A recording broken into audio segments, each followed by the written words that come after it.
Hi. Beta 3.6 is out, and we can finally talk about Baizhu, the character we've been eagerly waiting for since the beginning of the game. It's crazy to think that he made his first appearance more than 3 years ago. Sadly, I can't mention exact skill names and multipliers, otherwise hoyovers will strike my channel. So I had to go with general terms.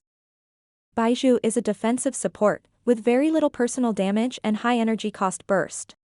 His elemental skill creates a snake spirit that jumps between enemies up to 3 times, dealing damage, and then returns and heals the party for about 7,000 HP. The skill has 10 seconds cooldown. When Baizhu casts his elemental burst, he creates a fragile shield that can absorb about 900 damage.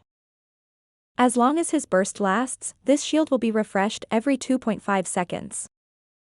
Even though this shield can only endure 1 or 2 attacks, it should be enough to provide the on-field character decent interruption resistance. On top of that, each time when the shield breaks, refreshes, or expire, it will deal damage to nearby enemies, and active character will be healed for about 5,000 HP. The burst has 14 seconds uptime and 20 seconds cooldown, and comes with a high cost of 80 energy. Another interesting feature, characters who are healed by Baizhu's burst will receive a buff, increasing damage of all dendro reactions, excluding 1, Bountiful Seeds damage. This effect is similar to 4-piece effects of sets, Flower of Paradise Lost, and Thundering Fury. Even though the increase sounds solid on paper, the real increase will only be around 5 to 15%, because of the complex damage formula. With all this in mind, let's discuss how well Baizhu will perform in Alhaitham teams. What he can offer is a good healing, decent interruption resistance, a small buff on dendro reaction damage, and good uptime on support sets, like Deepwood Memories and Instructor. Weapon-wise, he can opt for his signature weapon or prototype Amber, to maximize his healing and reaction buffing passive.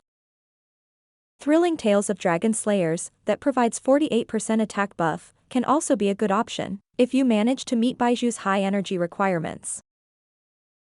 Is that enough to replace Nahida? Her passive provides up to 250 elemental mastery to the active character, increasing Alhaitham's damage in spread teams by more than 20%. Meanwhile, Baizhu's passive only increases Alhaitham's damage by 5%.